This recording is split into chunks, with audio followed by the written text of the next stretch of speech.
زمین و آسمانوں میں کوئی چیز ایسی نہیں ہے جو اللہ تعالیٰ کا ذکر نہیں کرتی ہے۔ ہر ایک ذرہ اللہ تبارک و تعالیٰ کی حمد کے ساتھ اس کی تسبیح یعنی پاکی بیان کرتا ہے، لیکن ہم اسے سن نہیں سکتے، جس طرح ہوا کو ہم دیکھ نہیں سکتے کیونکہ اس میں حکمت الہی ہے اور ہمارے لیے بہتری ہے، کیونکہ دنیا میں ہم تمام چیزوں کا استعمال کرتے ہیں۔ اگر ہم ان کی تسبیح سننے کی قدرت رکھتے تو ہمیں ان کے استعمال میں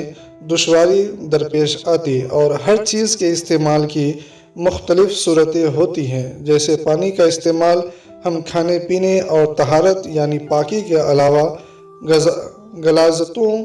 و نجاستوں کو صاف و دور کرنے کے لیے بھی کرتے ہیں، تو اسی طرح دیگر چیزوں کا استعمال بھی مختلف صورتوں میں ہوتا ہے۔ اس لیے اللہ تعالیٰ نے تمام چیزوں کے ذکر کو ہماری بھلائی و بہتری کے لیے پوشیدہ رکھا تاکہ ہمیں زندگی گزارنے میں دشواری نہ ہو۔ قرآن مجید میں ارشاد باری تعالیٰ ہے، ساتوں آسمان اور زمین اور جو کچھ اس میں ہے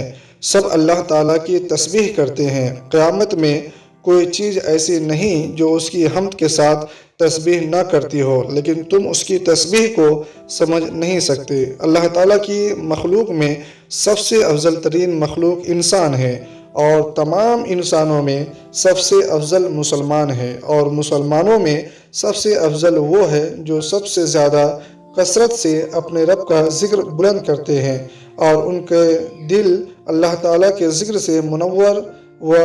مطمئن ہوتے ہیں، اور جن کی زبانیں اللہ تعالیٰ کے ذکر سے تھکتی نہیں ہیں، اور ایسے لوگ قرب الہی کی تمام منزلوں کو طے کرتے ہوئے اپنے رب کے مقرب اور خاص بندے ہو جاتے ہیں۔ اور اللہ تعالیٰ اپنے پسندیدہ بندوں کا چرچا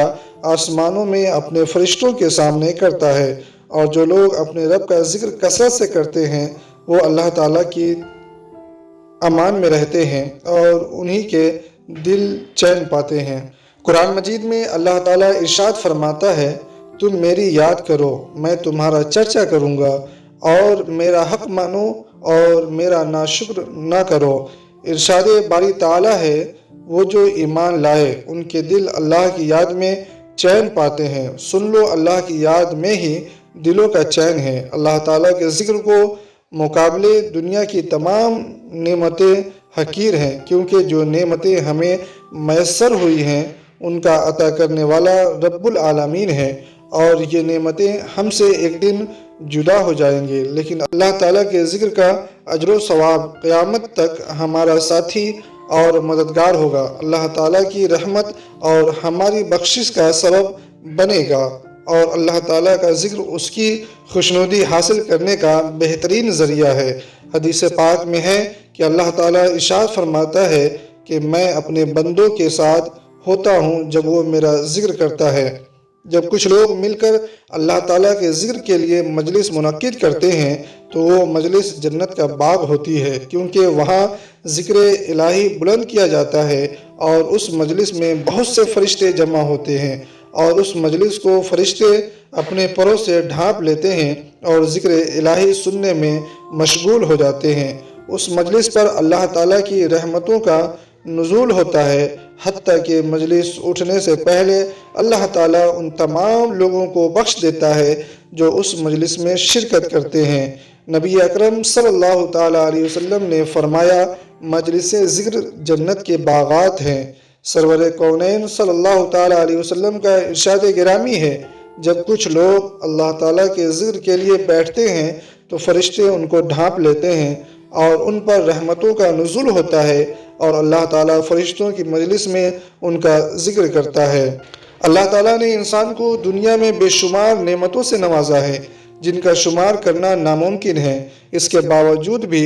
بعض لوگ اللہ تعالیٰ کا ذکر نہیں کرتے اور دنیا اور اس کی آرائش میں اس قدر مبتلا ہو جاتے ہیں کہ جس رب نے انہیں یہ نعمتیں عطا کی ہے اس رب کو ہی بھول جاتے ہیں۔ کتنے بدقسمت اور احسان فراموش ہیں وہ لوگ جو رب تعالیٰ کے ذکر سے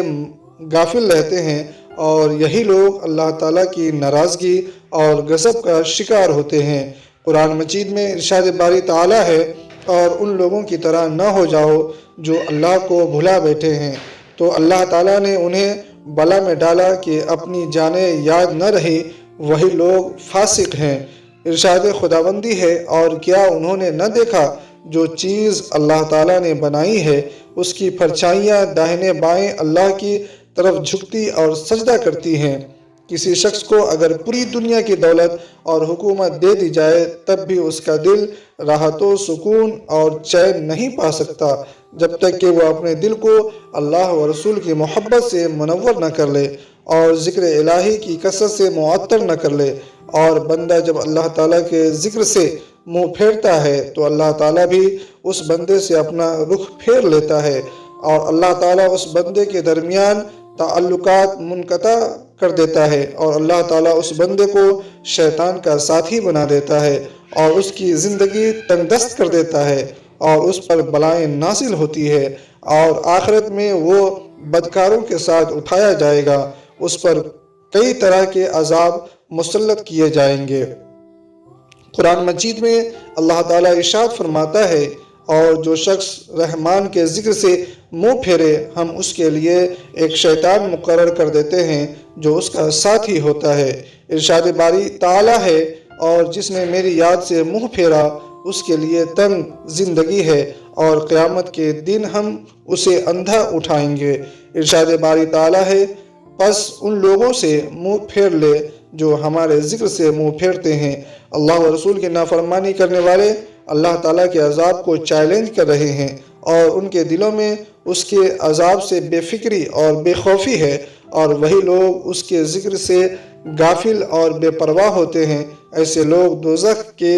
زیادہ مستحق اور سزاوار ہوتے ہیں۔ جب ہمارا نفس بلا ضرورت لوگوں سے ملاقات و ان کی زیارت اور ان سے میل جول کا مشتاق ہو تو سمجھ لیں کہ ہم فضول پن و دین سے اعراض اور ذکر الہی سے غفلت اور نفس کے دھوکے میں مبتلا ہو گئے ہیں۔ انسان کا نفس شہوت و لذت کی طلب میں ذکر الہی سے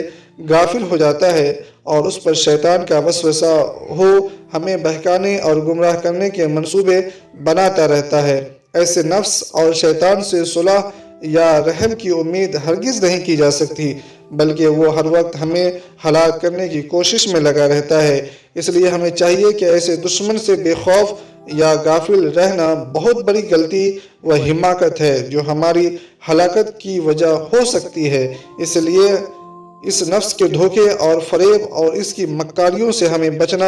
اور توجہ کے ساتھ چوکنا رہنا چاہیے، اور اس پر قابو اور غالب رہنے کے لیے ہر وقت کوشش اور تدابیر کرتے رہنا چاہیے۔